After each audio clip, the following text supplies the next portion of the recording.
Wow, I don't think I can really give a 2 to 3 hour details of Studio Ghibli and Cowboy Bebop because, well, there's not really much to say for me when it comes to Studio Ghibli or Cowboy Bebop. And even if I did explain Cowboy Bebop, it's been a while since I saw it, so I can only, minimalize it as much as I can on the info.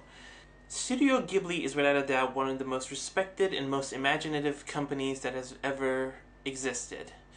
And the man behind all of this is none other than Hayao Miyazaki himself, who is one of the most talented anime directors in the entire world.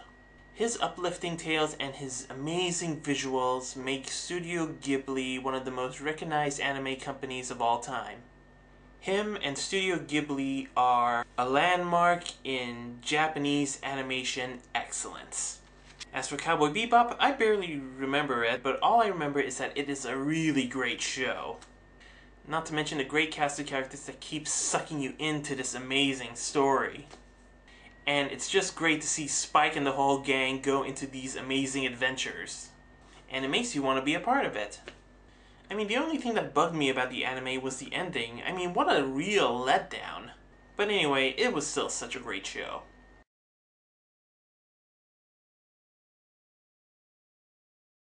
That would have to be Uwe Boll's Blood Rain. That is without a doubt the worst film that I have ever seen in my life. The reasons why I hate it are, one, it doesn't really stick to the video game. I mean, originally it was supposed to be Blood Rain, the vampire, taking on a bunch of Nazis, but there were no Nazis in this film. And I heard that there's a third film being made in which there are Nazis, but the problem is Uwe Boll is directing it, so I really don't have any expectations for that film. And speaking of Uwe Boll, the guy just sucks as a film director. I mean, you can see how horrible his directing is. Not to mention the acting. Oh my god. I would rather be bitch slapped. Not to mention the storyline was achingly boring. Nothing in the storyline is interesting. You're better off just throwing the movie away. It was just that horrible.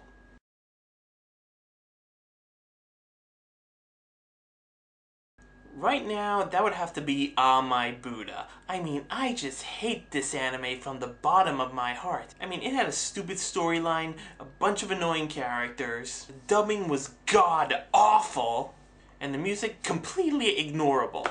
I mean, it was just so undeniably painful watching the anime.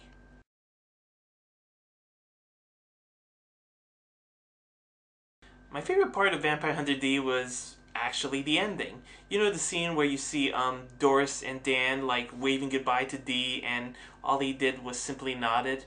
Yeah, I think a part of me feels like that he was smiling under there and his nod was sort of a representation of him being accepted by people, because like you can totally tell that he's not very accepted by both the human world and the vampire world. Well, in that end, it just shows that, no matter how different you are still a good person.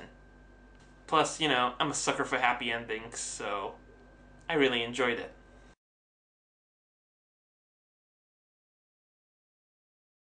That would have to be Violence Jack. I mean, when I saw that anime, for me, watching the violence and gore frightened me. I mean, the ultra-violence in that film felt so realistic and horrifying, and it truly disturbed me. And if you're one of those people who don't have a strong stomach for ultra-violence, trust me, this one, you're better off throwing it into a heavy safe and dropping it into the sea.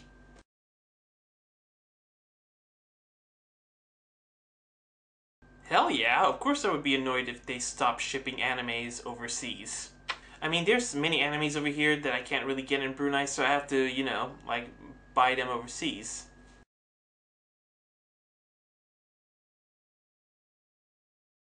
My favorite female character would have to be Pris from Bubblegum Crisis 2040. She is a rock chick that loves to beat up robots.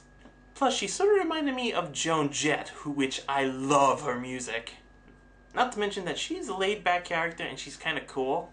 And I love it when she rides her motorcycle and she is totally tough as nails. Not to mention when you see her beat up robots, beautiful.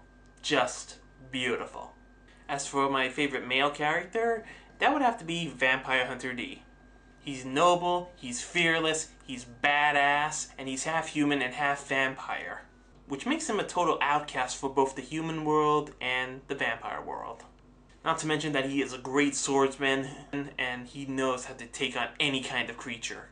Not to mention that he has a symbiote on his left hand that is sort of annoying, but it's also one of his best weapons as well. And for me, Vampire Hunter D is the reason why I love animes in the first place.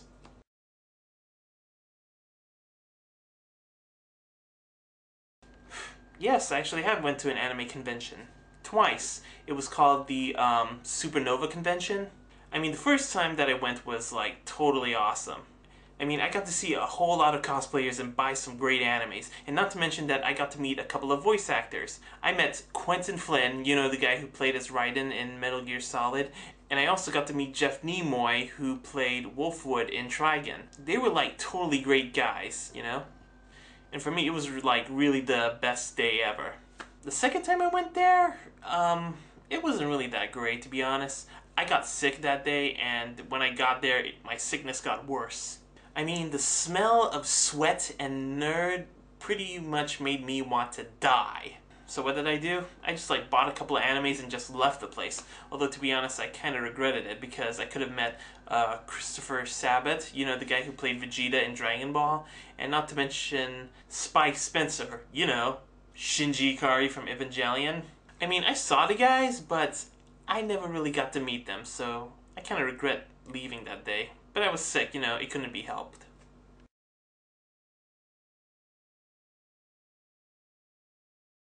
I think it's great because I really love Golgo 13, the TV series. I mean, I saw a few episodes in the anime, and for me, it was like watching a diary of how to be a professional killer, which can be disturbing or interesting. I mean, let's just hope that the dubbing is going to end up being good.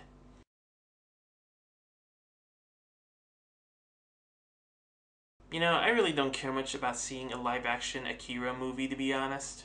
I mean, I've been hearing news of a live-action Akira for years, but I just feel like they are not showing any shred of evidence that it's being made. I mean, they say that they have writers, but for me, that's not even enough. Personally, I think Katsuhiro Otomo should just make a TV series for Akira, rather than letting us wait for a live-action Akira film.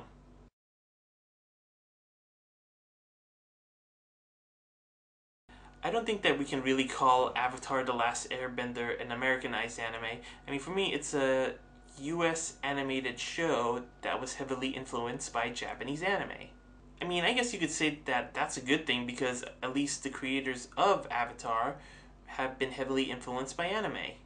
And the chances are the anime fans really respect those guys because they love anime too, which is kind of cool. But of course, you can't call this anime because it's made in the US, so I can't really comment much on that.